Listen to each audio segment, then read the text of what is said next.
I just need to ask, am I allowed to take your screen printing class? Yeah. I am? I think we could do like you could do something and like you don't have to be like enrolled in the school. I think you could do like a just pay for your unit 3-unit class under like an extended study possibly. Okay, and then the way you talk about it is, I'm assuming this isn't high school, because it'd probably be weird if one of us or all three of us or me rolling up to a high school and being like, "Nah, let's get down for art, guys. Let's go." Yeah. No, I teach at San Diego State University, so it's a college. Perfect. Yeah. Sounds like it's a pretty big college. I mean, our School of Art and Design, it's just a small section of the school, but it's a pretty big school, for our state school. Yeah. I don't know what happened. Sorry, guys. We lost you there. The cool part about it is I love screen printing. I just haven't spent enough time to actually be able to utilize it well enough for me not to get frustrated and to put it away and just go, I'm going to do something else.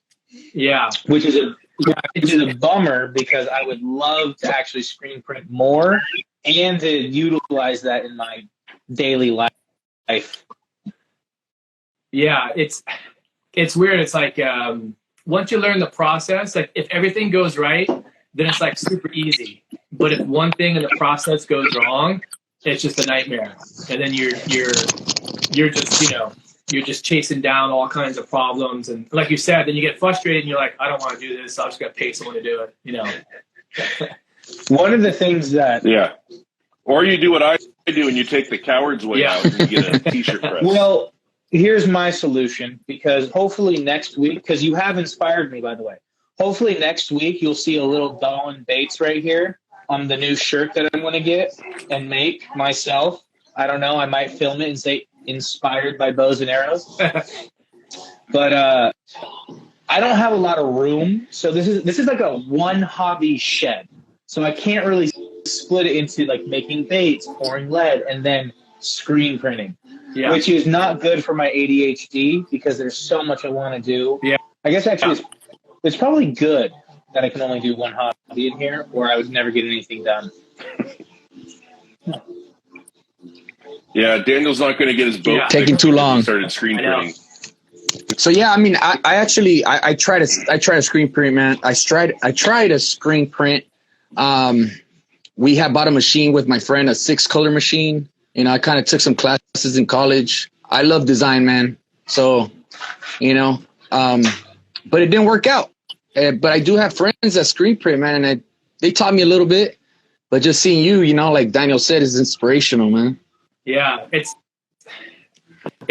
tough, because there's it's almost like when you're pouring plastics, there's so many variables until you make all the mistakes. Weather can affect how fast ink dries, or you're putting on like a different branded T-shirt and it just takes the ink differently, and a dark shirt versus a light shirt's easier or harder to print. And just things you don't know. You don't think about it as like a consumer or as a person. You're like, black shirts are really difficult to print because the ink, the fabric absorbs it weird. And, but if you print a light shirt or a white shirt, which not everyone wants, it's super easy, so. But a white shirt always looks better for some reason. To me, a white shirt always pops, right? Yeah. Well, that's one of the things you have to work with and work around with screen printing, is that pop. Because you're printing on a white garment, it just pops more, and a lot of people will actually lay down a white layer of ink and then print on top of that, but that usually raises it. So, I mean, there's a ton of different things that people like preference of T-shirt, how it feels, raised, not raised, water-based, oil-based, plastisol. Yeah. So I'm glad we have Daniel on here to tell us all about Scott's process. Oh, I watched every video. I can break them down to you right now. I was at work. I was like, I'm loving this. Oh, second Music choice. Beautiful. Loved it. You know, one thing I was telling Luke when I first found out about you because of him, the aesthetic of your content, man, is awesome. So just want to tell you that because it's spot on, man. Yeah, I appreciate that.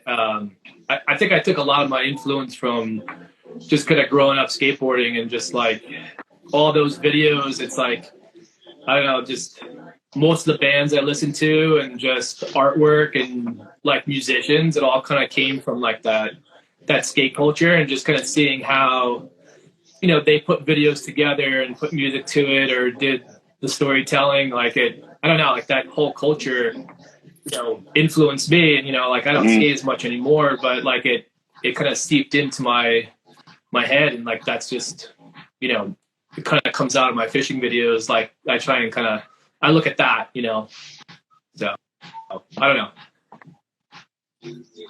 I remember being a kid and waiting for those new 411 videos to come out. Yeah. Buying the VHS.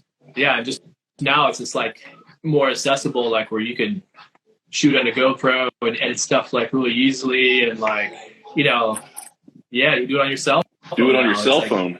It's crazy.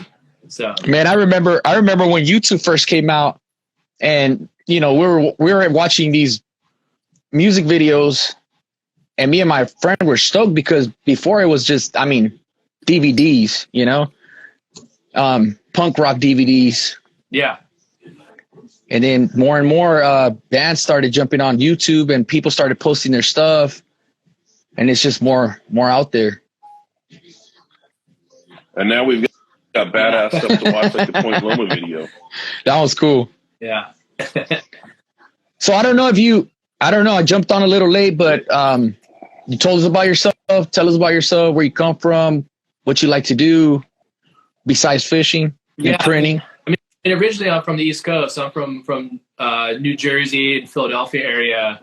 And my dad, he's been surf fishing his whole life for striped bass on the East Coast since the 60s, you know, so he would take me out fishing, you know, all the time, you know. And then when I moved out to California, you know, I surf fished a little bit, but most of my friends had boats and you know, the kelp and everything else that we were going to fish. You know, eventually I ended up getting a small skiff and then I just started learning, you know, I think I spent like 5 years. I just, you know, fished the bay and learned spotted bass first, you know, and then I slowly took that technique and then, you know, just started fishing bigger baits and then started fishing the kelp and just kind of went from there. But yeah, I mean, my roots really are surf fishing for striped bass, you know. What's your PB? For striped bass, 44 pounds. Yeah. But I mean, it's so what would you compare that to? More like the way a yellowtail pulls? Yeah. I mean, a yellowtail kind of has more of like a constant pull. Like they never really let up. They're just kind of like nonstop. Striped bass, I mean, depending on the size and like what the water temp is, like in colder water, they fight harder, like in the fall. But they usually do like one giant run and rip all your line out. And then you'll kind of gain some line and then you get them closer in and then they'll do a second run. And then they're usually done, you know. So I don't know. I guess it's similar. I mean, it's similar power to like a yellowtail. But I feel like a yellowtail has like just a constant pull. Where like, yeah, they have a different. They got the stamina. So, but yeah, and it depends where you're fishing them too. Like if you're fishing them from the beach, you know, you have to take them in, and you know, these are big fish you're getting in the surf. You got to like time the set and, you know, wash them up the beach, and you know, it's not easy. They definitely have an advantage, you know. So. How is it trying to? I'm sitting here. How is it trying to get that? So you're timing the set with little perch. I can't even imagine with the fish that big. Yeah. That's exactly what I was about to say. Yeah. yeah. And sometimes, you know, you'll be real and you think you lost them, and then they're just swimming straight at you with their mouth open, you know, and then, they'll turn a little bit and it's like a big windsock just coming straight at you, Yeah. I can't see are you guys seeing the comments? Are there any comments? Yes. I can't. Oh I yeah, don't know there's why tons of them. They're all they're talking not. about you too. Yeah, Charlie. This comment here just says Charlie looks high. I don't know why they keep saying that. I'm not high. I don't smoke. I'm just kidding. That's why he was late. Yeah, that's why he was late. I can't see the comments. So are you fishing the jointed baits for spotties too? In the spring, I fish them more like the single joint, like the glides, do really well in the spring. I'd say from like, I don't know, March, April and on, when they're a little bit more active, the water's a bit warmer. Like the glide baits work okay. But this time of year, I'm fishing more of like the like a DRT which has like a lip in. So it's like a those seem to work a little bit better in the winter months because you can kind of crank them down, pause them almost like a crankbait, and get more of a reaction bite. But yeah, that's what I'm mainly fishing for spotties right now. Are you trying to get those down to the bottom, or are you looking for more mid-column? More mid-column. I mean, I fish really shallow. So like in general, like I'm only in maybe 10, 15 feet of water max.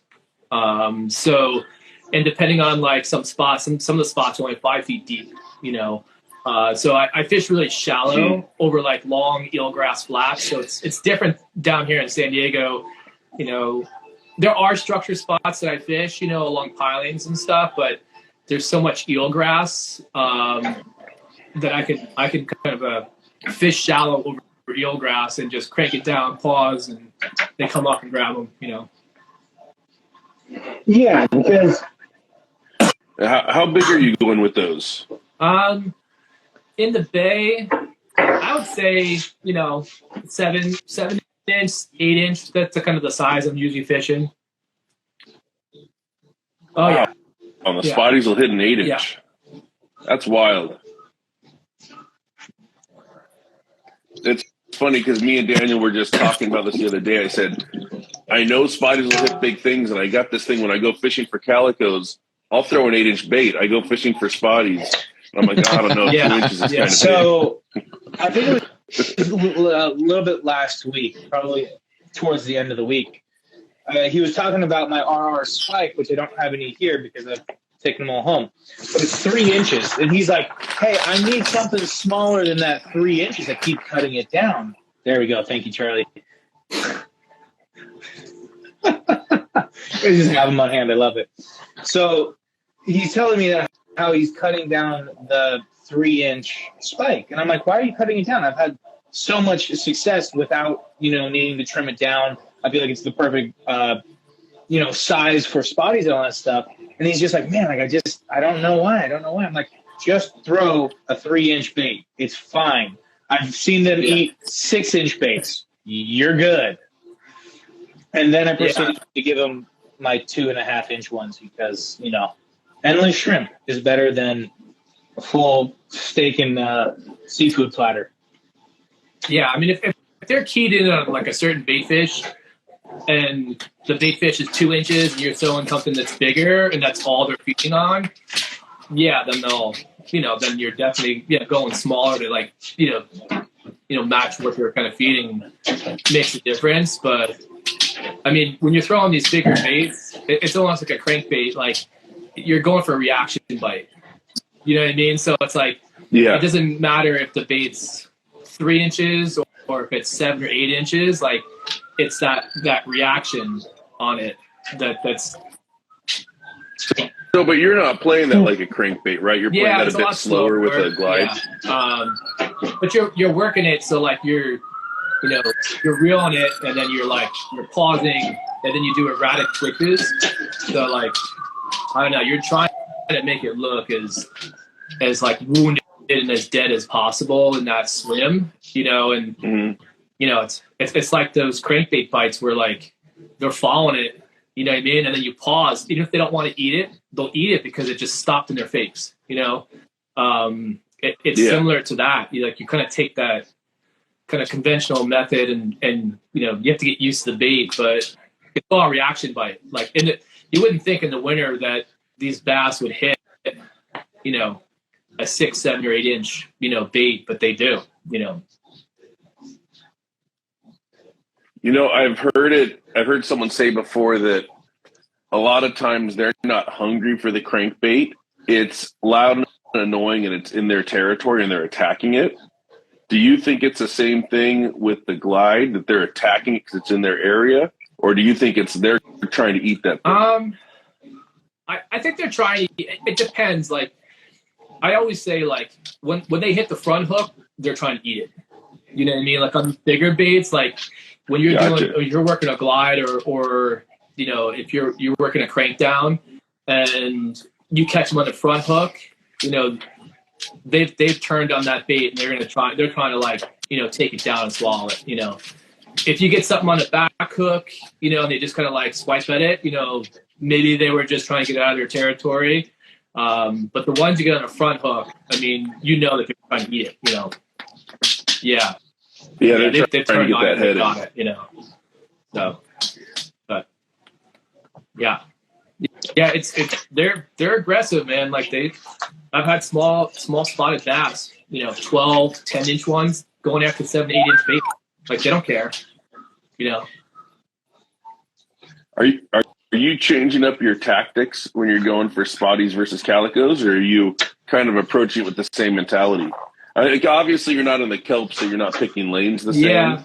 I think it's pretty different. Some of the retrieve speeds and some of the retrieves I do are kind of similar, but the eelgrass flats, it's so much more open water, and looking at like current drifts, and then bits of kelp. I'm like in such tight covers. It's really different. I mean, the baits are pretty similar, but it's a little bit different. I mean, in the bay, when I have like a good, current and water movement, like I'll cast up current. Like I don't know if you ever fly fish before, but you always cast up current and then you like mend your line to get your like fly so that it's floating even and there's no line pull. And most of the time when you get like a trout to hit your fly, it's as soon as like the current starts to like take the line and swing it. It's almost the same with some of these baits where like I'll cast up current, and as I'm doing my retreat back, as soon as it like becomes parallel with me or the boat, they nail it. It's like this weird swing, like slack in the line. So I fish it a little bit different. Interesting. So you're casting it so if the current's coming down, you're casting it so it comes back towards you. Yeah. Well, it's kind of when you're fishing docks, right? And the current's going. You want the line to hit the pylon, right? Yeah. And then you bring it in. Yeah. Yeah. I mean, I think that's the main thing. If you listen to a lot of guys that talk about like swim bait fishing in freshwater, a lot of it's like angles.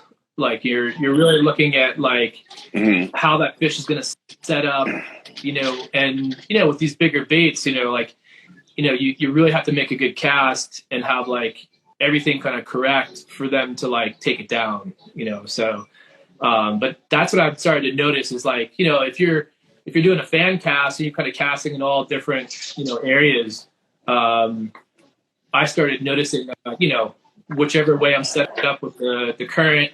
I'll cast up current, and as I'm doing my retrieve, as it swings and it starts to like become parallel with me, 90% of my bites, at least in the bay, that's where I'm getting them. Yeah, and then with the current as well, they're probably facing that specific way because the bait is probably following it along with ambush possibilities. Yeah. Now, one thing we might have overlooked, but what's your biggest calico? What's your PB calico? It's not really that. I mean, 7 pounds 4 ounces is my biggest one. That's not really that It's not big. really. It's only a 7-pounder. Yeah, I mean, it's you know, it's no striper. yeah, but I don't know. It's you know, the fishing inshore, you know, in La Jolla and in Point Loma and the kelp in there.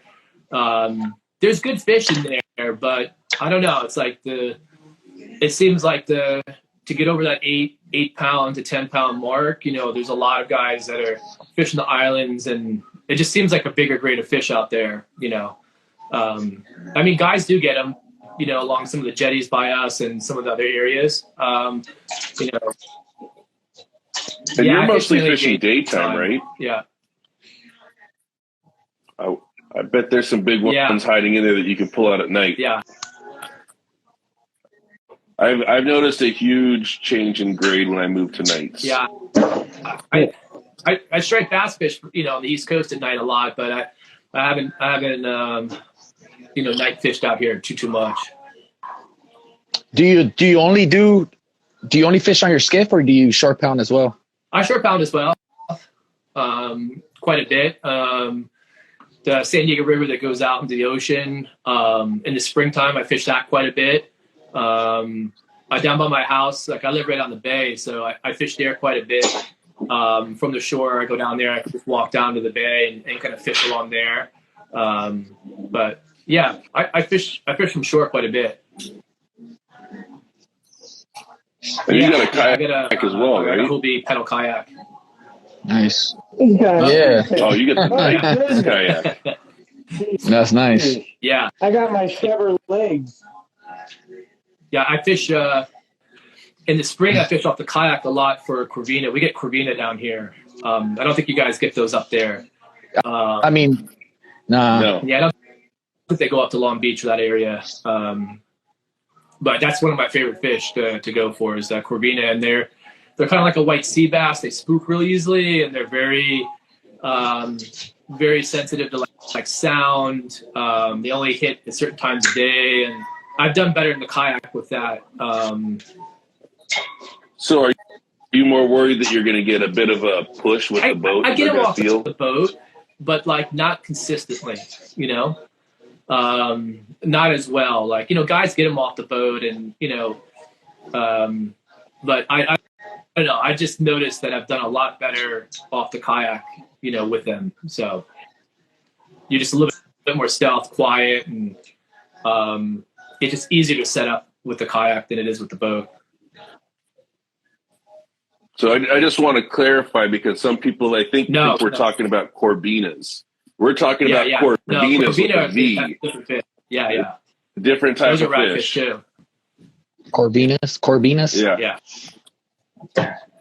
Yeah, Corvinas are like the the tail ones out here. And also to clarify, we do get Corvina up here at least. We do. Yeah. I've seen some people catch them off the rocks. Yeah. But not Corvina. Yeah. I've seen some people catch them off the rocks. Yeah. Corvina with a V? Yeah. Corvina, they look like a white sea bass, but when they open their mouth, they got two giant fangs. Yeah, you're right. And a lot of them have like an orange, where like a Corvina's got the downturned mouth, you know. Yeah. Yeah. Yeah. Corvina are rad because they you can fish top water for them. So they'll hit poppers, they hit walking plugs, you know, and they're real aggressive, and you know they're with that top water. You can just watch them trail behind them or explode on your top water. I mean, top water is just rad in general to fish. So, you get to see the whole wake push up behind them. You know, yeah. I mean, you can do really well with jerk baits with them also. They love jerk baits. You know, but if you know, it's like one of those things, right? If you can catch them on a topwater plug and they're feeding on that, it's all visual. It's like so much more exciting to see. Super stoked. Yeah, so it's like you may get 2 or 3 on like a jerk bait, but that one you get on the topwater, I'd rather that one topwater one just to explode on it, you know. Yeah, when we were in Florida, we were fishing for gar, and that's what we would do. We'd get the topwater dancing, and you'd see that weight come up behind, and you're like, come on, what do I got to do to make you hit this? Yeah, I know a couple guys from San Diego that like fishing for Corvina, and They're catching them on the jerk baits. Yeah, jerk They got baits. some nice ones. Yeah. And they get bigger. They're not as big as white sea bass, but they get, they're 20-inch. Some get up to 28. They're a good sized fish. So like they have a lot of power too. So yeah, they're a super fun fish. Oh, Bill wants to know about that sick ass artwork in the background. Oh, that's my. I think that's my. That's my camouflage glide bait one. Dude, that one's so rad. I love the marbleization of it, of the ink. Now, you want to go back to the art, Luke? I know. Another cool thing is that you make your own glide baits. Now, what? Yeah, I make a few of them.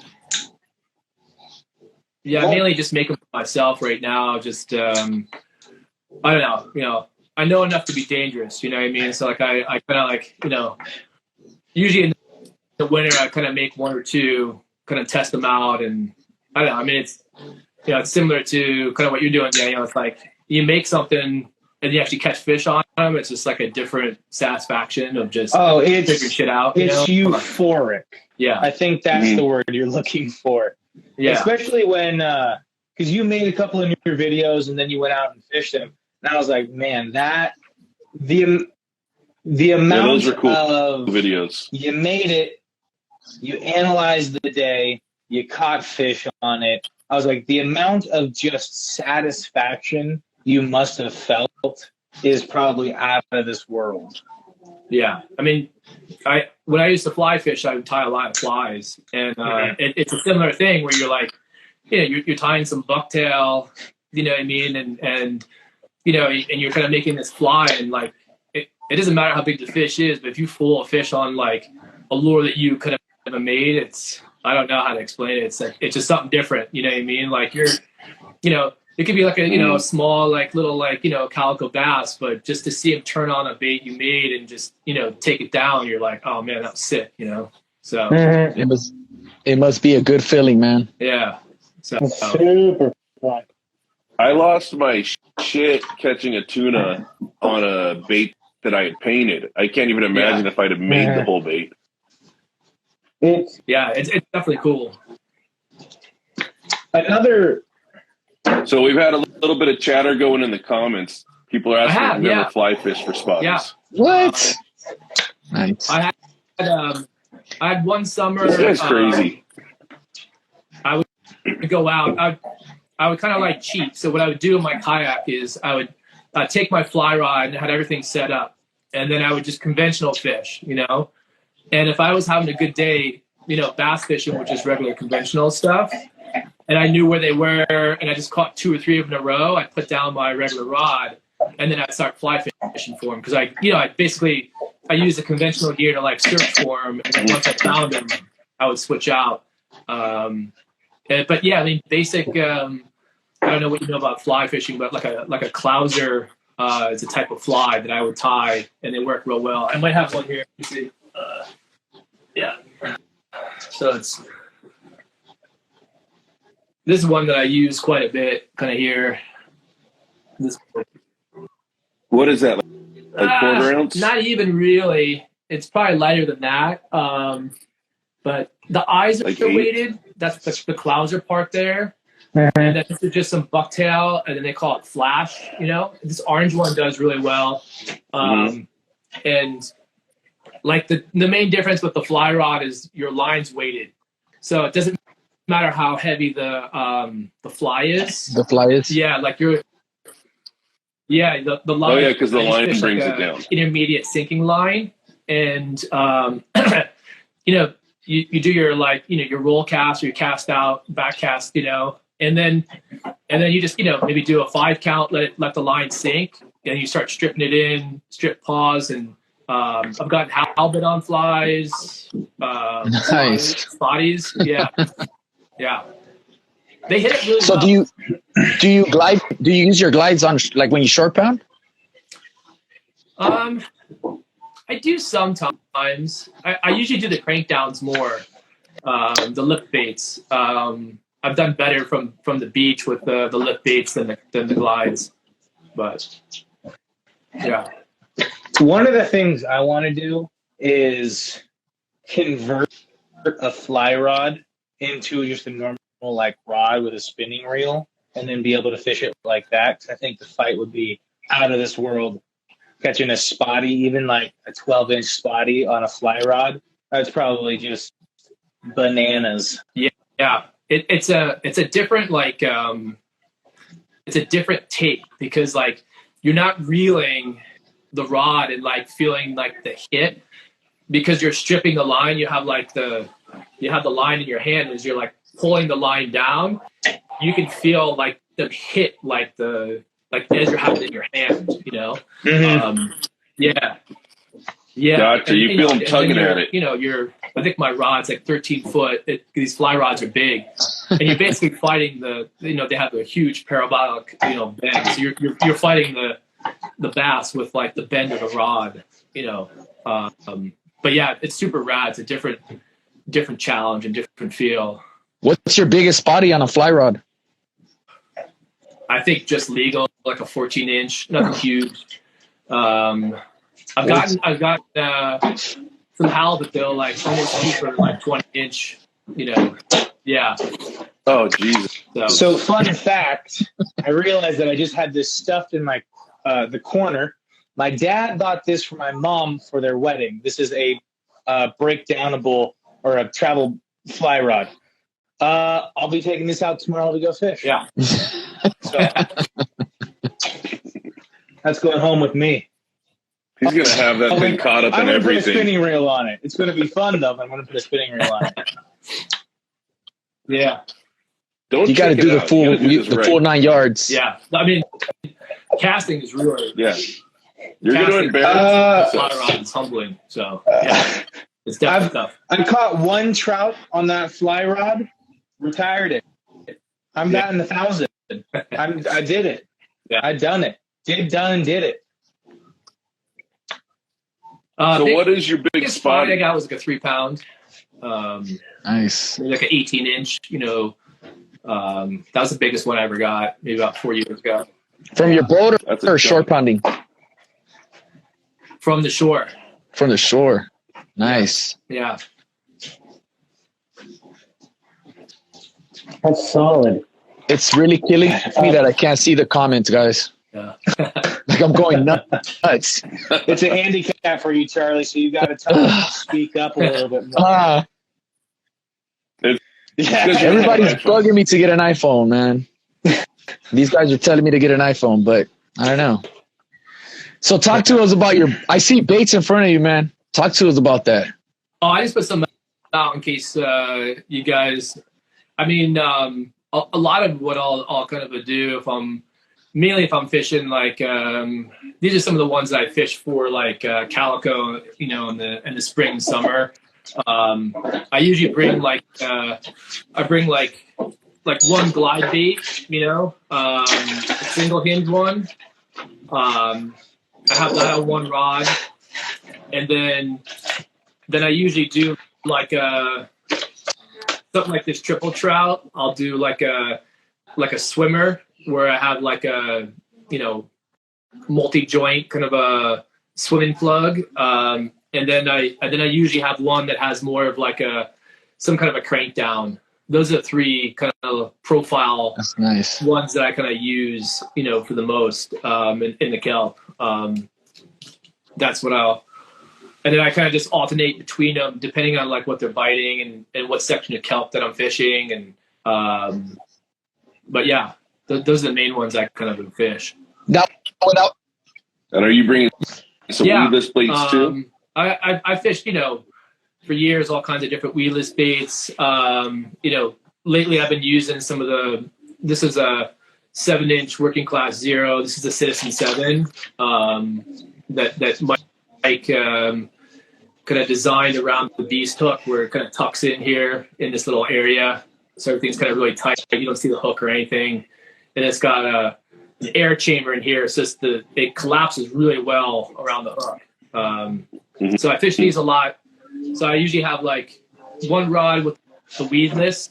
And a lot of times in the kelp, I don't have a trolling motor. So, I'll be set up on a point, and once that wind picks up, I maybe get a few casts, and then if it blows me into a kelp section, and then sometimes I just pull the motor out of the water, and then I'll fish weedless through that section, and then it'll blow me into open water, and then I'll switch back to like a glide bait or a crank down. So I just kind of always alternate between them, but I always have a weedless on because there's sections where you just can't throw an exposed treble hook into. That was one of my questions too. I believe you were talking about the TRD because of the bill. It has a better reflect, like the ability to bounce off the kelp better rather than just being hung up than other baits. Yeah, 100%. Yeah, and a lot of times, like I didn't realize it at first of how much it was. It definitely will get snagged. You can't like throw it into areas that you could throw weedless. But if you do a long cast, sometimes you can't see a submerged kelp until like it raises up. You're like, oh shit, I just cast over a kelp stringer. But like you can burn it through that and like and the lip will hit it and you'll just pull it right through it. Almost like a crankbait. I like that. Oh, nice. That lip will hit it and it won't get snagged.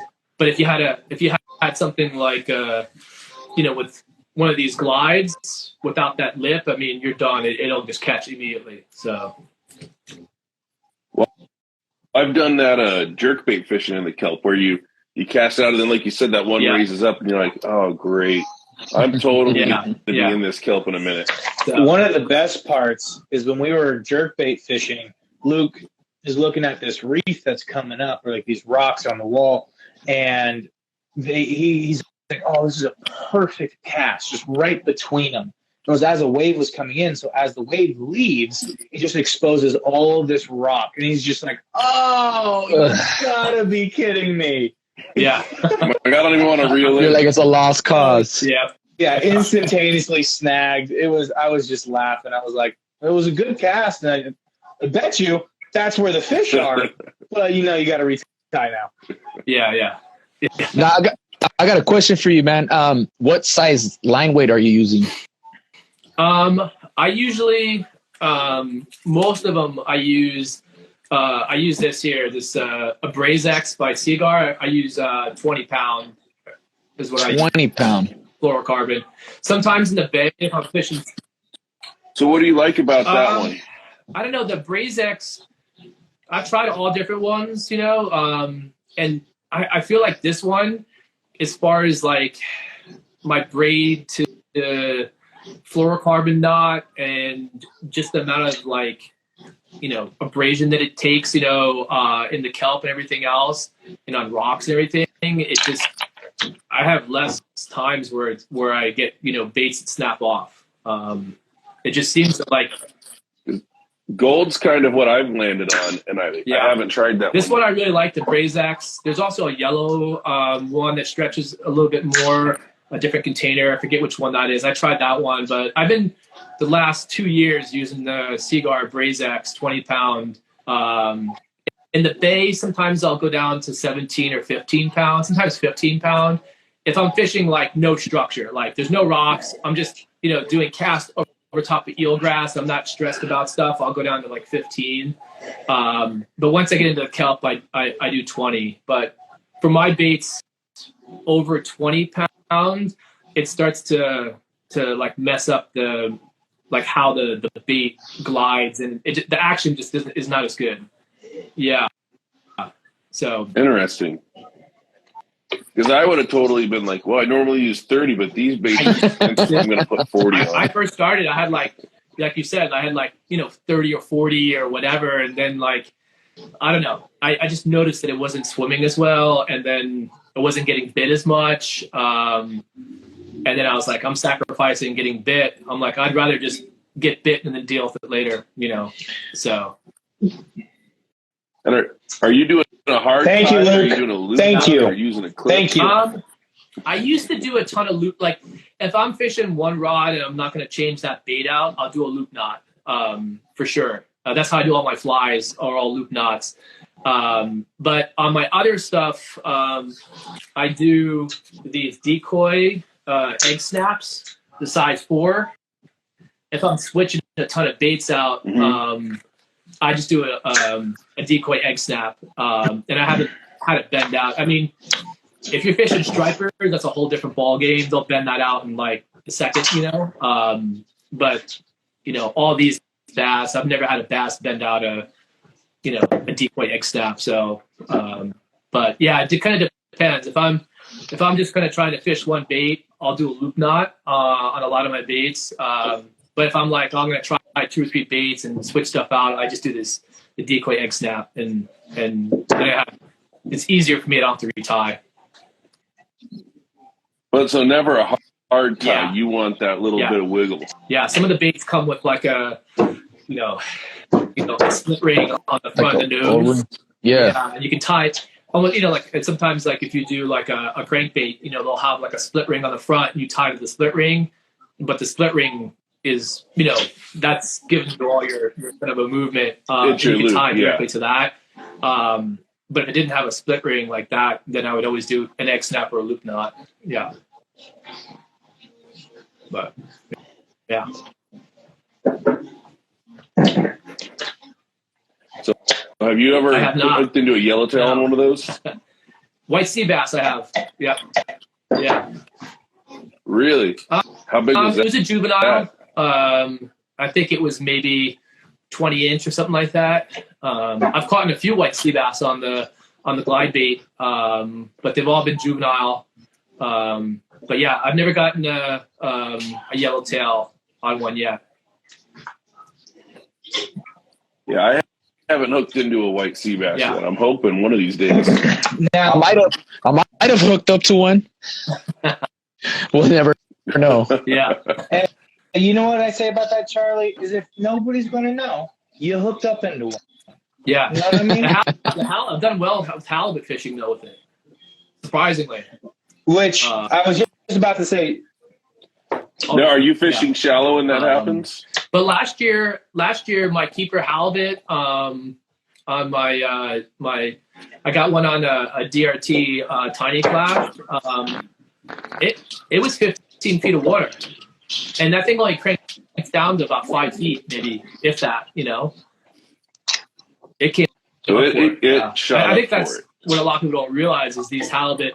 I mean, if you're fishing in 30 or 40 feet of water, like it, it doesn't make sense if you're fishing the top column of the water. Like they probably won't see it, But if you're in, if you're in 15 or 10 feet of water, like they'll hear the vibration, they'll come up for it, So yeah, you don't have to be bouncing the bottom for halibut. I mean, they're aggressive, So yeah, I mean, it came up from 15 feet of water all the way up to the top water and exploded on it. And I've had multiple ones too before. Insane. Yeah. Did you see him hit it? This one I didn't, but I had one. I had one maybe a week or two later that hit it on the top water right by the boat, and I lost it. Exploded on it. I saw him come up, and he just crushed it. So, but Now another thing that Luke and I and a lot of the people in the fishing community do is we change out hooks, because a lot of the times the salt or the hooks that come on just a stock bait aren't necessarily saltwater grade or calico grade. right. So is that something that you're mindful about? Do you go, hey, these hooks look like absolutely paper clips. Yeah. I'm going to change them out. But then what do you choose from there to make sure that the bait is still, level and balanced correctly? Yeah. So, that's a good question. I mean, I change all the hooks out regardless, even on jerk baits. Doesn't matter. I don't care what it comes with. I change them all out. But a lot of these baits, they're freshwater baits.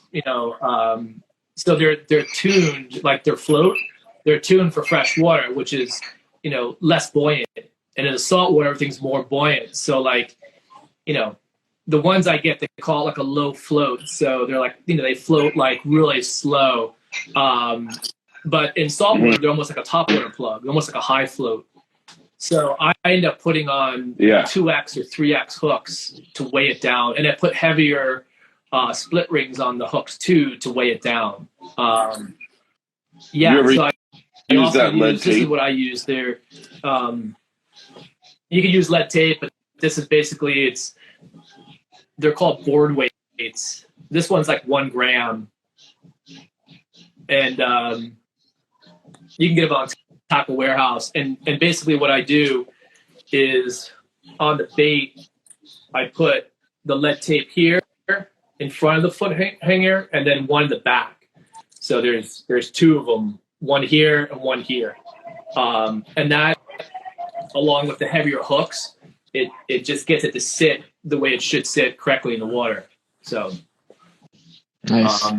yeah. And then, a 2 or 3X hook is way overkill for a spotted bass or for a calico bass. But I'm doing it more for the weight to get it to sink correctly. But then also, like, if I get snagged in the kelp or I get a bigger fish, I don't have to worry about anything either. So then I could ever bend out a 2 or 3X hook,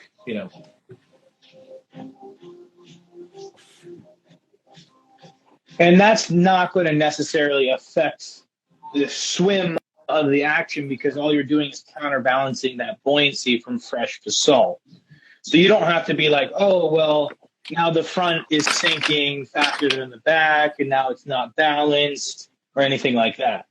Yeah, I mean, you still got to play a little bit with it, I'll bring extra, some of those board weights or that lead tape on the boat, and sometimes, like, if I put one in the front and then one in the middle and I drop it in the water, if it sinks too heavy, like nose down, I'll put an extra one on the back, to like even it out, or, yeah. So like you still got to play a little bit with it to tune it, and a lot of guys that fish these swim baits, they tune them, to whatever water condition they have. Like the freshwater guys, like if you're fishing in like warmer water in the summer versus colder water, like the baits sink differently from like the cold to the warm. So they adjust stuff depending on what they want to have the sink rate be. So I saw a while back you posted, I don't even know what to call it, but it almost looked like a drop shot rig for swim. Oh yeah. I think I might have one over here. These. I'll grab one. How do I add my comments back? Yeah, Gotta get a new phone. Yeah, it's just like a double rig. Where you have like 2 baits on there, just 2 clips, and then like the swivel kind of holds them apart. So you just put a weight on the bottom one. Nice. Isn't that what you were trying to do, Luke? This is actually no. I'm sorry. This is I a different thought you posted something. You're talking about this one. Well, now we got to be. You're talking about this one. This one comes pre-rigged like that. This one has a wire. Then there's actually like a weight on the bottom, and then you put your swim bait on the top. Yeah. Have you had much success with that? Not really. I want to just piggyback to that. Like, do you think less hardware is better than more? It's not the hardware that was the problem. It was like I kept foul hooking. So like I would do a long cast and then I'd start reeling and then I would get it halfway back and I'm like, something's not swimming right.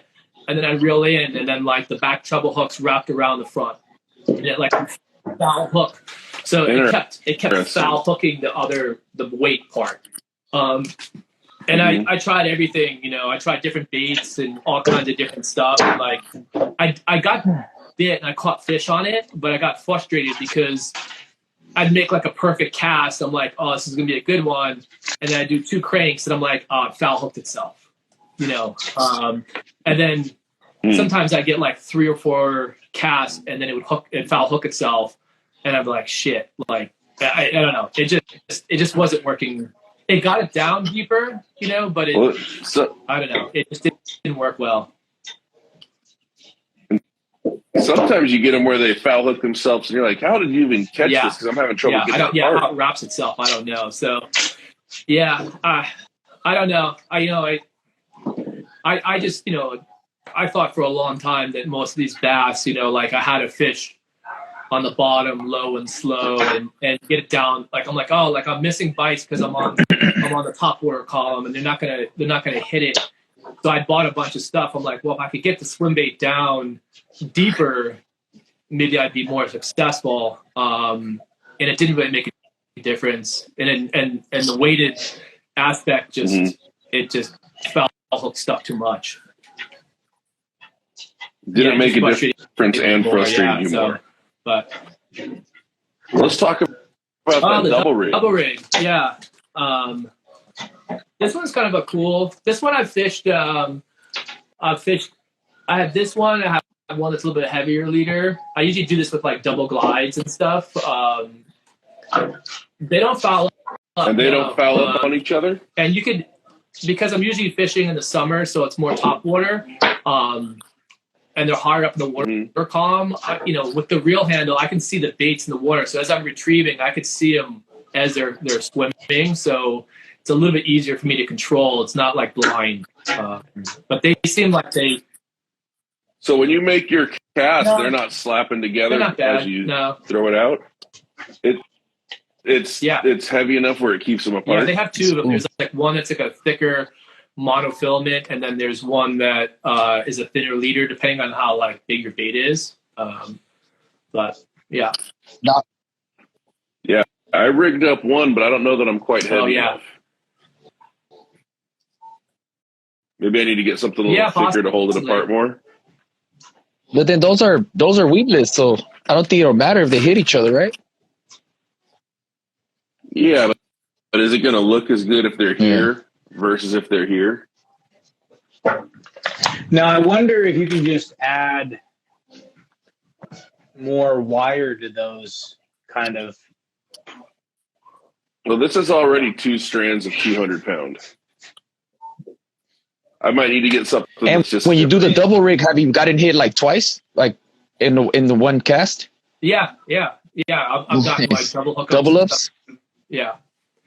I mean, that's the thing too. I mean, you guys know from calico fishing. I mean, it's like your buddy, as soon as he catches a fish, I mean, you just basically cast behind him because there's always bass following it, once they come out, I mean, on these glide baits, some of the bigger ones, I'll get 2 fish on one bait and they'll hit both ends of the hook, or you'll get it on like a, sometimes on your jerk bait, you'll get like 2 bass on one, if you're doing like the bigger, like Lucky Craft, like 190 or something, you'll get 2 of them on there. They're, I don't know, they seem like they just get real aggressive once one fish could hook. Could you imagine hooking into like 2 5-pounders on that thing? Oh yeah. That would be bananas. That would be insane. Yeah. Yeah.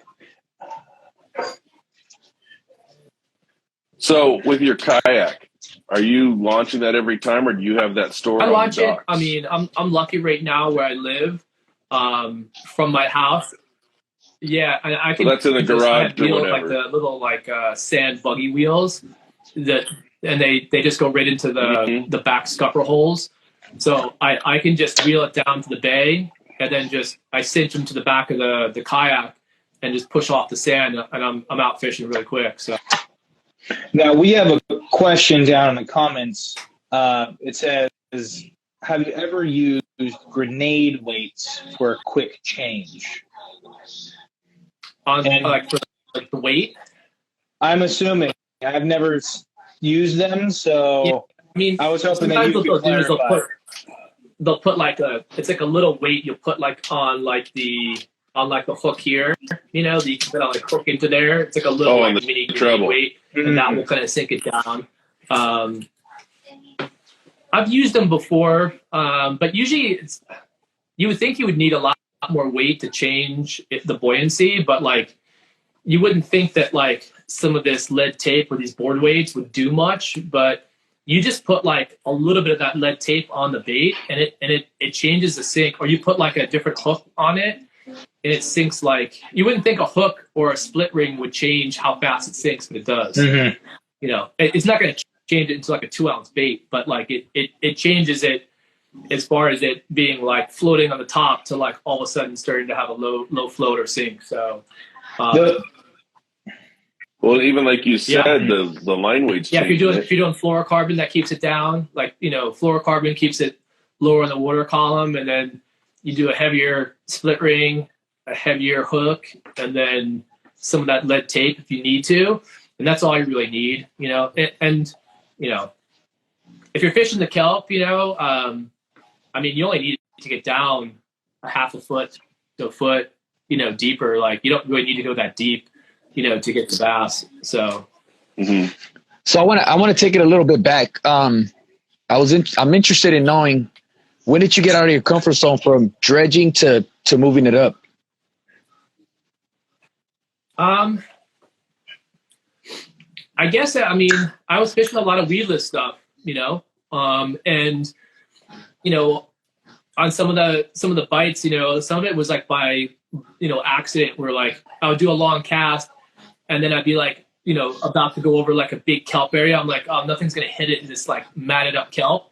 And I'd reel it like super fast. I'd just burn it to bring it back in. And that's when they would explode on it. And I'm like, whoa, there's a bass right there. And then I just started realizing, I'm like, oh, they're up on like the higher canopy than I thought they were. You know what I mean? Mm-hmm. And then when I started fishing the glide bait, it's really visual. Like, you start seeing them dart out, and they're literally on the surface. Like, they're all up in there. So like, that's the main thing with the glide and some of these swim baits is, at least for me during the day, is I can see them hit it. Like, I see them come out. Like, they're behind the bait. And I'm watching them track it down, and like every reel handle, you're like, you can see their body movement of like, in their gills, if they're going to take it or not. So yeah. That's insane. Yeah, I remember one day me and my buddy were fishing the kelp in PV, and we're drifting along the edge, casting down the alleys with jerk baits, but not jerking them, just kind of burning them. And just like you said, you could see the fish come out, and someone would take a look and just go back under a leaf. And some of them would start stalking it. Sometimes you'd even have 3 stalking it, and that's when you're like, all right, one of these is going to get aggressive. That's insane. Yeah. I've never witnessed that before, by the way, so I'm super stoked right now. Yeah. And that's I've seen a spotty hit my bait before, but I could imagine just something chasing your bait, Yeah. And like, I think that's the thing is like, there's so many different ways to catch them, which is rad. You know what I mean? And I think over the years, like now for me, I'm like, I'm not as concerned about how many fish I catch, but the ones I catch, I'm more interested in like seeing them like hunt down the bait and like come up, post behind it, and like I do a reel handle and they take it down. Like, to me, that's the sickest thing. I'm not like fishing the bottom and it's a tick or a hit. Like, for me, I've like gotten more stoked over the years, and that's why I've kind of switched a little bit more to the top water and some of these glides or bigger bases, because it's just a different way of seeing them like take down the bait, which is a little bit more visual. So, Now, do you have a ratio to kind of like bite to no bite ratio to, even though they're tracking it and hunting it? Yeah. I don't know what the ratio would be. I don't know. Like, it kind of like, it depends. Some of them are just curious and they have no intention of feeding. Like, some of them will just dart out, like Luke said. Like, they'll just dart out and they'll just look at the bait and they're like, they'll just dart right back. Others come out. The ones that usually hit it are the ones that swim out from the kelp canopy 100 miles an hour and don't stop. They come straight, they just plow it, and there's no hesitation. Yeah. The ones that are tracking it and like not sure, like, I don't know, that's more of a dance. So you gotta burn it, stop, pause, get something to kind of make them hit it. Mm-hmm. And like I said, if you get a couple more to start tracking it, then they start worrying about who's going to get it. There's definitely a lot of followers. You'll see the followers. They come out. Some are just checking it out. They have no intention of eating. And then some of them, it's no hesitation. Then by the time you see the flash, your rod's bent over, Gosh. That's sick, man. And those ones that are just checking it out, that's almost a cool thing in and of itself, because you're just seeing a behavior you don't normally see. You're like, and to not only see that, but to see where they go back to hide and almost see them kind of disappear. I mean, all again. that too. You just gotta look at the knowledge. You're like, oh, they're posted up on this corner, or they're on this leading edge of this little section, or like they're waiting for stuff to come around this corner. You know what I mean? And maybe you didn't get them that day, but then like maybe you dripped an hour later and you find another kelp structure that's almost the same as that last one. You're like, oh, I'm going to cast the same angle along that outside corner and run it past that corner. And, if you get one there, you're like, oh, all right, I just figured something out today, Now, I guess when you first go out, are you worried about, I guess, your cadence first off? Is it like, all right, first cast, fast, second cast, medium, third cast, slow? Or is it more kind of just like a flow? You're like, all right, well, I finally got a Calico to track it. Let's see what's going on. Does he want it fast? Does he want it slow? How do they want it to be presented to them? Yeah. I mean, I don't know. I mean, like the glide bait versus some of the crank downs, like have a totally different cadence, So like, sometimes with the crank downs, like I'll do a long cast and I'll burn it to get it down, and then I'll slow my retrieve up. But the crank, the glide baits, it's more of a slow cadence that I usually do, like just an even cadence where it's just kind of, it's gliding in and out of the leaves, I don't really, on the glide baits, I don't burn them really that much. I kind of do a slower cadence with a pause every so often. And they usually will, hit it with that cadence. But with the crank downs, with the ones with the lip in, that one I change my retrieve speed on the day. And sometimes they want it faster, and sometimes, they'll kind of hit it on a slower, Yep. You're giving all your action with the reel, right? You're not I using usually your rod do more prep. with the reel handle, me personally. I'm just like, a lot of guys twitch and do stuff with the rod. I can't do it. I don't know why. I just, I can't figure it out. I can't do like reel, twitch, and I don't know. It just messes me up. After so I do everything long, with the reel handle. Yeah, after so long, you get tired of just like twitching it. For the most part, you actually mentioned it in one of your videos. You're like, yeah, I just go from a full crank to a half a crank to a quarter crank, and then like variances of those. Yeah. And I was like, oh, that's something I do. I was like, okay. I'm not the only one. Yeah. But you.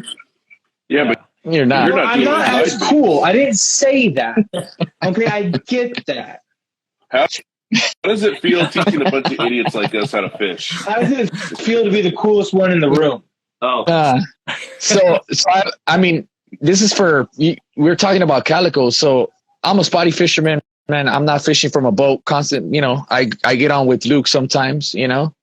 I get invited, and when I could make it, I'll go, But when I'm grocery shopping, I'm short pounding, Yeah. So for spotties, when you short pound, especially, and this is, I guess, for me, are you dredging, or are you doing upper water columns too? It depends. So if I'm fishing like a zone, at least by me in San Diego, if it's more flat, open water with eelgrass, then I do a long cast and I kind of crank it down more. But if I'm walking the beach and like, let's say I'm going by like a dock, or there's some like rock riprap and I have a glide bait, then I'll cast parallel to the rock, to the dock. And then I slow it down. We're like, I have a really slow like pause along the pilings, or I kind of leave it in that strike zone as long as I can. So it kind of depends. Like if there's any structure, I definitely slow it down with a glide bait and try and get a reaction there. But if it's more open water and just eelgrass flats, I'm trying to crank it down to the grass. Do you have? So we got a question. Brendan Vera wants to know who wants to hit MDR in the next hour or so. And I just feel like we should do a public service announcement and let Brendan know There's no fish in MDR. In MDR. You're wasting. Yeah, there's just no fish in general there. But what's really cool is I love to learn different aspects of fishing and how people fish and like what really tweaks their gears and they're like, oh yeah, this is really cool because if you do this, you do this, you do this. Because that's how I work. So when seeing somebody like yourself work so specifically with glide baits and then try and hone that as best as they can possibly do and then potentially go further, I geek out about it. I'm like, I want to talk to you. Tell me everything. Start from nothing and then just end somewhere or not at all. Well, I mean, I think the hard thing, I talk to a lot of people about this is that, like, you're going to do 1,000 times better with a 3-inch swim bait, a kaolin grub, a slug, an underspin, a spinnerbait. Like, you're going to have a ton more success. You know what I mean? Because of those baits and the size.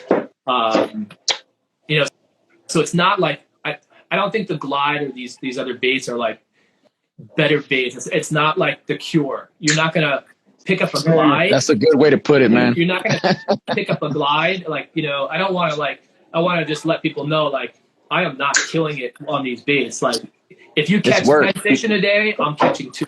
If it's that, work. If it's a wide open. So if you're like me and you're catching 2, you're catching 0. Yeah.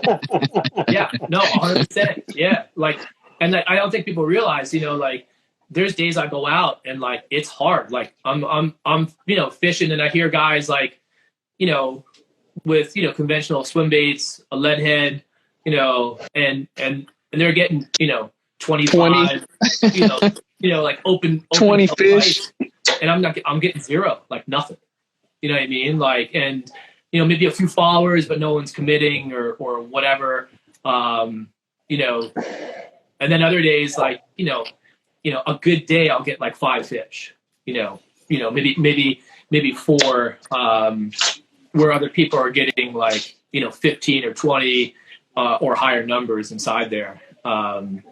But it like I said, like you have to like, it's a totally different, like you're learning the bait. So it's like the whole time you're watching your bait, you're figuring out the retrieve, like you're still activated in there and you're seeing stuff, you're seeing followers.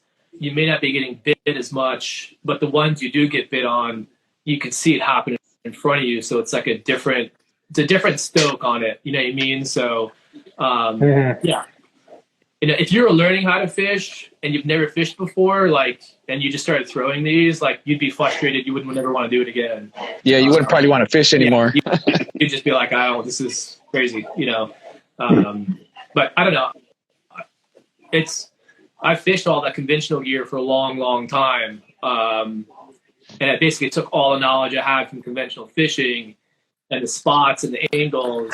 And now it's like a different challenge to see if I can get them to bite on this and just see how they react to it. So I don't know. It's just a different perspective for me. You know what I mean? So I don't know. It's just, like Daniel said, like you're constantly learning. So like, I'm super stoked on it, and like when I would fly fish for them, it's totally different too. It's like, I know I can catch them on, a 3-inch underspin, you know what I mean? But like, I'm like, oh, like today's challenge, I'm going to see if I can get them on this fly and just see if I can get them to react, So it's, I don't know, that for me is what I'm stoked about personally, or keeps me engaged in it.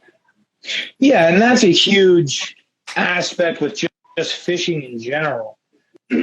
I think that's what locks us in and changes this from just a hobby into something that's like an obsession. Is that right there? Is like, dude, like I'm really locked in. I get that I could do this. I get that this could be presented in a whole different way. But the fact that I'm doing it like this to get that one, game changing. And Luke has actually probably said this in previous episodes and all that stuff. I've been stubborn. I will make a bait and I go, this is beautiful. This is the most amazing color I've ever made in the world.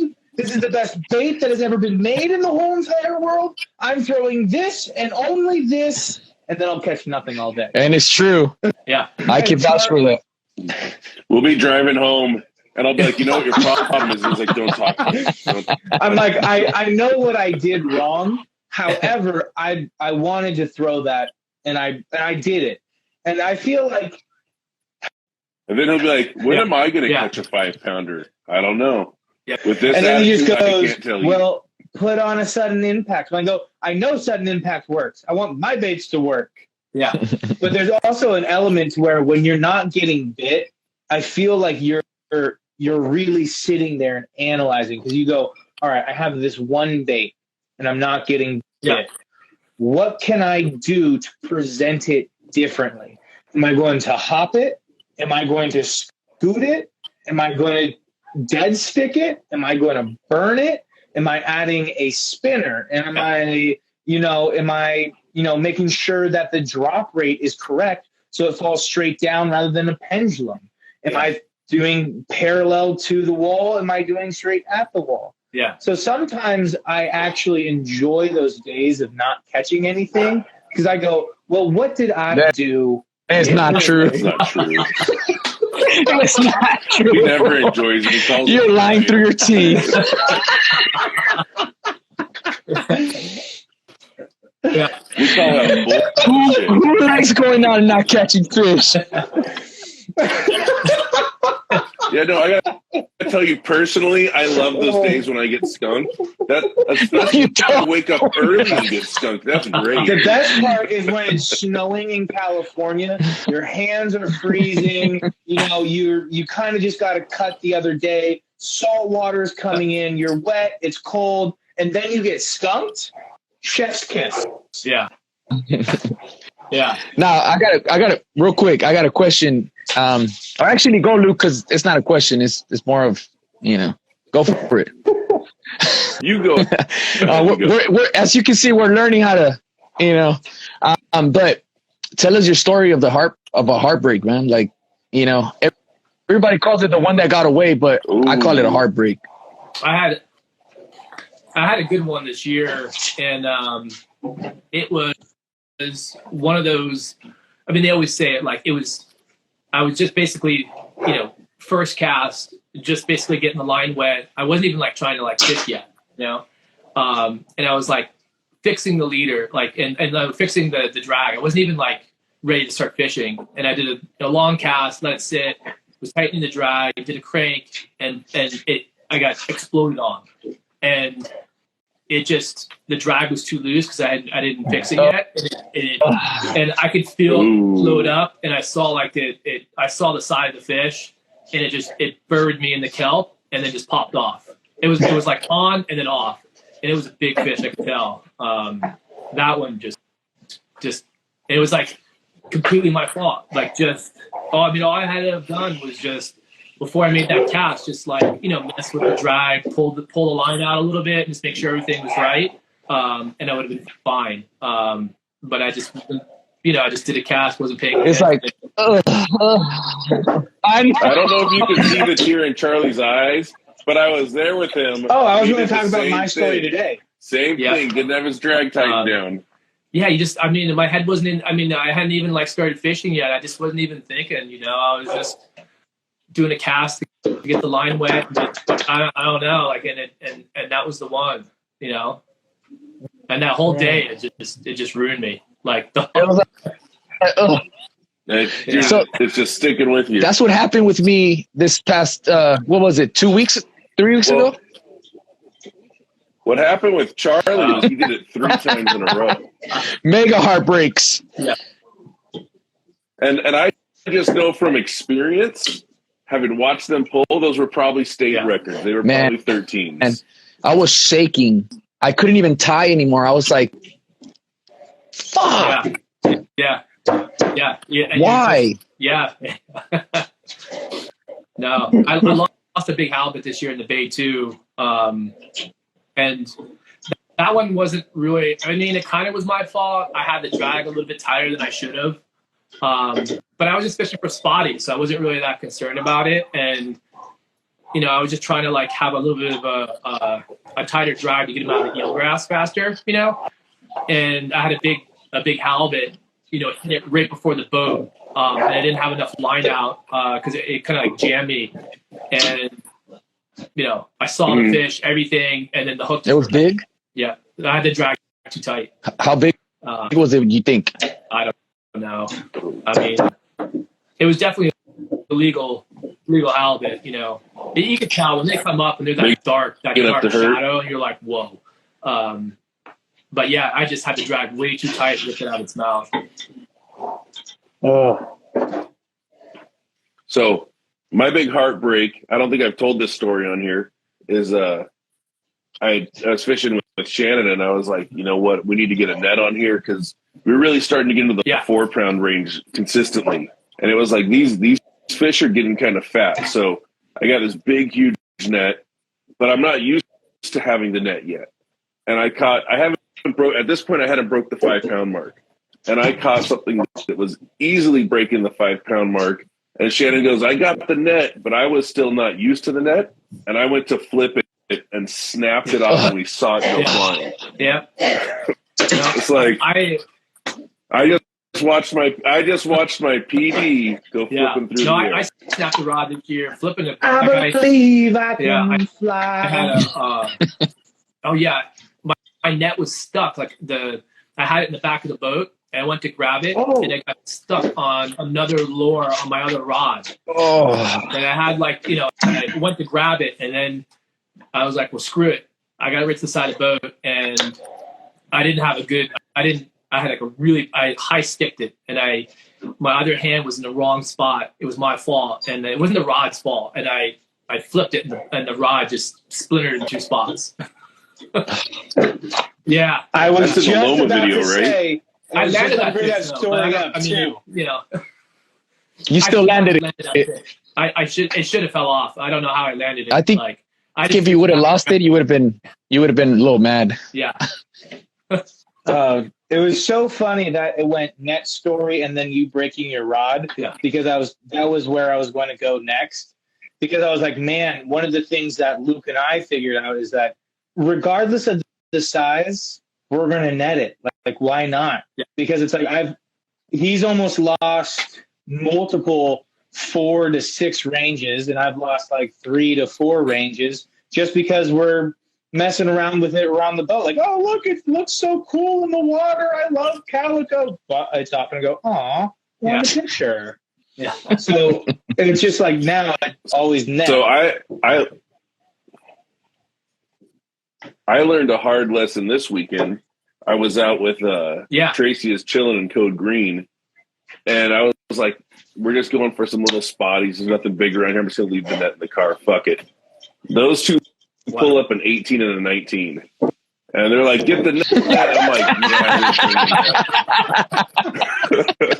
yeah. There's no.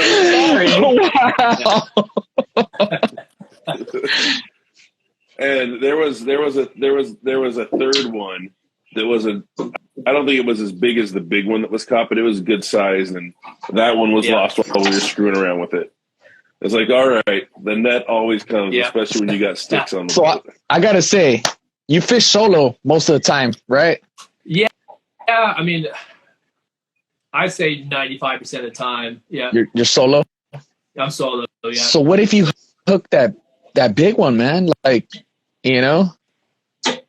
Yeah, I mean, you just, it's like you just, pull them up and just one arm with the net, and you just do your best, there's nothing else you can do. It's like you're on the Bass Pro Series. I had to keep a halibut this year, and it was like a shit show. Like, just like, one arm, I'm trying to keep tension on the fish, and I'm trying to. And as soon as that net touches the halibut, they go ape shit, So, I learned with halibut at least to keep them about a half a foot to a foot underwater. Like, I never bring the halibut out of the water, because if the back of the halibut touches air, they go insane. They're a little bit more docile if they're like below surface. Watch me net this fool. That's what I was thinking about. Dude. So we were crankbaiting, and I hook into 2 halibut. The first one, and I don't ever catch halibut. They're always bycatches, so I'm always really excited. I'm like, oh my God, I got a halibut, and it's on a crankbait, so it's even cooler. And my buddy comes over running with the net. He goes, watch me net this fool, and just completely misses it. Hits the halibut. It shakes. It Right shakes off the crankbait, forehead. and I'm just left there. And I'm just, We got it on I'm video. just looking at it like, I guess that was pretty cool. Did you just say, watch me net this fool? I'm going to go a little further with this. Normally I wouldn't say a name, but I am going to say a name. It's for Predator Swim Baits. But I'm going to... Makes it even better knowing it's him. But I'm going to tell you why I'm saying the name. My PB Calico is a 9.5. My number 2 is in the high 6s, and Rick netted both of them flawlessly. So I could care less if Rick knocks off a 12-inch halibut. Yeah, he's earned it. Like my 2 best fish, he netted them so slick. So I owe a lot to him. And also on that same trip, he netted Andy's 8.5-pound sand bass. So. Yeah, I have no problem naming him because he's the net guy. Yeah. Netting a 9-pounder. I'm like, you knock off all the rat halibuts you want. Daniel can go cry about it. Like treble hook, fish that are hooked with treble hooks, it's a different ball game. I mean, they can get off a lot easier on the trebles. I've found like the weedless big owner beast hooks. If you get them to lip or somewhere. It's a lot easier getting them, like they're hooked pretty well, and that with those single hooks, they have a harder time throwing the hook. It's the trebles that you got to be careful with. I always say that the heartbreak happens right at the boat, even on the beast hooks. You start fucking with it right there in that last foot of water. Because sometimes you'll land that calico and you'll like take them out of the net and you'll look and like. That owner beast hook opened up like a 1/2 inch or a 3/4 inch little hole in the side, and or it's just sitting in the net you net sometimes. Him and then you're like, my lure's not even in its mouth anymore, So So I want to ask you about that toxic shirt. I think that might be one of my favorite things I've seen from you. Yeah, it was really cool collaboration. Cesar Chavez from Takas, he contacted me. I think, he bought my first poster. I did a swim bait maker poster just with like a generic, glide bait. Oh, sick, and, man. How you broke it down. He bought that, and then he like direct messaged me and was like, "Hey, man, like, I'm interested. Like, it'd be cool, like, if maybe we did something similar." Except we did it with like one of my baits, my Wade Hog. And I was like, yeah, that'd be, I'm down for that. And then I was like, well, what tools do you use for, making your baits? Not to give any secrets away, but I'm like, what are some of the generic tools you use on a daily basis? So he took some photos in his studio of like all the different tools that the bait makers and he uses. And then I did the translations and worked on the layout, on that. And he was really, really cool to work with. He's a great guy, man. I was bummed when I saw that because, like, oh man, if I would have known, I would have mailed you a shirt. I paid full price. But you bet me they're not carrying stuff in my size. I'll talk to him. I'll see if he's got the screen still. We could see if we can get you something. All right. Well. So Hog Squad just said we need to make this a podcast, just so you guys know it's on YouTube. Yeah. So, guys, I mean, you guys. Are you coming down? Are you coming down for the Pacific Sportsman I used to show? go to the Fred Hall one a lot down by me in Del Mar. There's I know this one bait maker, Donald, who does DS custom swim baits. The guy that did the last Cast and Crank t-shirt, his name's Charles. His handle's Tatuna. Tatuna? Yeah. Yeah. So he's gone fishing a bunch with Donald from DS Customs, and he just started making a saltwater glide called a salt jag, and it's weighted differently, specifically for salt water. And he sent me one. I did pretty well on it this summer. So wait, DS Customs made that, or DS Customs made it? And I think he's getting a booth this year at that Pacific. I think the newest magazine maybe be featuring his bait in it, but he's going to it. So I might go and just to support him, and check it out. But that's coming up in March, right? Yeah. Yeah, we've been tossing around the idea of planning out a time to maybe have like a meetup. Like the three of us will go down. We've got, there's 14, 13 people still left in the room. Yeah. Those are our hardcores right there. Those guys will probably show up. Yeah, I mean, if you guys go, like, hit me up. Maybe I'll if I have someone to meet, it's like some of those things, like, I don't know, like the top of the. Well, you definitely go. We're if I have someone to meet, going. I'll go. But some of those things are hard. If you go solo and you kind of walk through, and after you walk through for an hour, you got no one to talk to. You're like, all right, well, that was that. Time to go. Yeah, you're like, all right, this is awkward. I'm gonna go. Well, so we're gonna wrap this up right here. We're gonna discuss it among ourselves. Pick out a day that we're gonna do a meetup, and we will have a meetup at the Pacific Sportsman Show. Also, anyone who's still here, we're gonna have Glizzies at the ramp. What is it on February 18th? 18th. I don't know if you know about that, Scott. We just we all meet up at the ramp, fish till noon, and make hot dogs. I'm down for that. Yeah. It's the best thing ever. I'll have to try and come up for that, because I've always wanted to come up that way and fish. So yeah, that'll be dope, man. That'll be dope if you could come down. Yeah, we have our own kelp farm, so you'll feel right at home with it. Yeah. So what else do we have going on? Let's take a quick minute talk about the YouTube channel. Daniel had his page. It was Dolan Baits. He just renamed it Time on the Water. We're going to be putting videos. We're going to have Time on the Water videos, which is kind of a compilation of what the three of us are doing, all edited together, almost skate video or music video style. That'll be put out once a week. We just put one out. Don't make any this promises. Yeah, every day we're coming out with a new video.